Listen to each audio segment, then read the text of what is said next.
PCB files దహనంపై శాఖాపరమైన విచారణకు committee ఏర్పాటు చేశారు.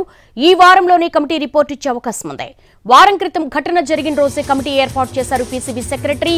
పోలీసులు విచారణ చేస్తున్న నేపథ్యంలో పీసీబీ కమిటీ కీలకంగా మారింది. ఘటన తర్వాత తొలిసారి పోలీసులు పీసీబీ కార్యాలయానికి రావడంతో అధికారులు అప్రమత్తమయ్యారు.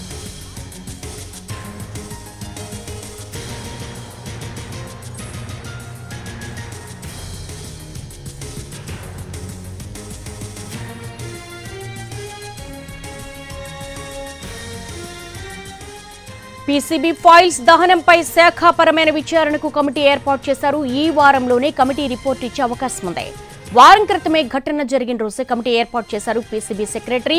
పోలీసులు విచారణ చేస్తున్న నేపథ్యంలో పీసీబీ కమిటీ కీలకంగా మారింది. దీనికి సంబంధించి విజయవాడ నుంచి మా ప్రతినిధి శ్రీకాంత్ అడిగి మరిన్ని వివరాలు తెలుసుకుందాం.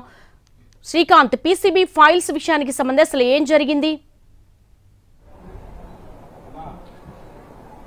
పొల్యూషన్ కంట్రోల్ బోర్డుకు సంబంధించిన ఫైల్స్ 11 రోజుల క్రితం విజయవాడ అవినిగడ్డ వెళ్లేటువంటి కరకట్ట రోడ్డు మీద దహనం చేసేందుకు అదే శాఖకు సంబంధించిన అధికారులు సిబ్బంది ప్రయత్నించడం అనేది రాష్ట్ర వ్యాప్తంగా కలకలం రేపింది. వెంటనే వాళ్ళిద్దరూ ఎవరైతే పీసీబీలో డ్రైవర్గా పనిచేస్తున్నటువంటి నాగరాజు, అటెండర్గా పనిచేస్తున్న రూపేంద్రను అప్పటికప్పుడే పట్టుకొని పోలీసులకు కూడా అప్పగించిన నేపథ్యంలో వాళ్ళు ఇచ్చిన సమాచారం ప్రకారం ఎవరైతే పీసీబీ చైర్మన్గా మొన్నటి వరకు పనిచేశారో సమీర్ శర్మ ఓఎస్డీగా ఉన్న రామారావుని పోలీసులు అదుపులోకి తీసుకున్నారు.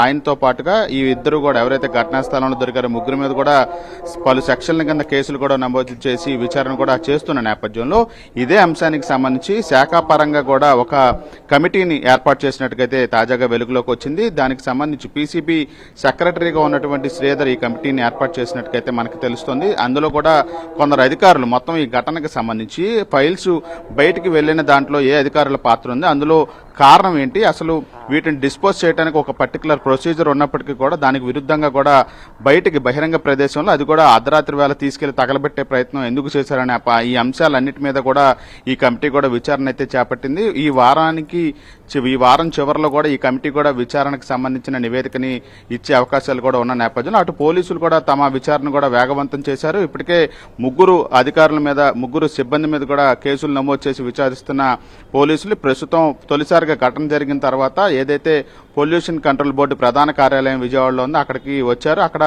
7 సెక్షన్లకు సంబంధించిన డాక్యుమెంట్స్ కూడా బయటకు వచ్చిన నేపథ్యంలో ఆ సంబంధిత సెక్షన్లకు సంబంధించిన అధికారులు ఎవరైతే ఉన్నారో హెడ్స్ గా వాళ్ళందరినీ విచారిస్తున్నారు. వాళ్ళు ఈ పత్రాలన్నీ బయటకు వెళ్తుంటే ఏం చేస్తున్నారు, వాళ్ళ బాధ్యత ఏంటి అనే అంశాల మీద కూడా వివరాలు తెలుసుకొని స్టేట్మెంట్ కూడా రికార్డ్ చేస్తున్న నేపథ్యంలో కొంతమంది హెచ్ఓడీలకు సంబంధించి డిపార్ట్మెంటల్ హెచ్ఓడీలు అదేవిధంగా ఎవరైతే కీలక అధికారులు ఉంటారో వాళ్ళ నుంచి కూడా పూర్తి స్థాయిలో వివరాలన్నీ కూడా అడిగి తెలుసుకొని ప్రస్తుతం ఘటనాల స్థలంలో స్వాధీనం చేసుకున్న పీసీబీ ఫైల్స్ హార్డ్ డిస్క్ లో ఉన్న అంశాల వారీగా వాటి ప్రాధాన్యత గురించి కూడా అధికారులను కూడా అడిగి తెలుసుకుంటున్నారు. గత 2 గంటల నుంచి అయితే విచారణ అయితే కొనసాగుతూ ఉంది. శ్రీధర్ ఎవరైతే దీనికి సంబంధించిన సెక్రటరీ కూడా ప్రస్తుతం కార్యాలయంలోనే ఉన్న నేపథ్యంలో ఆయన నుండి కూడా కొన్ని వివరాలు అడిగి తెలుసుకునే అవకాశాలు ఉన్నట్టుగా అయితే మనకు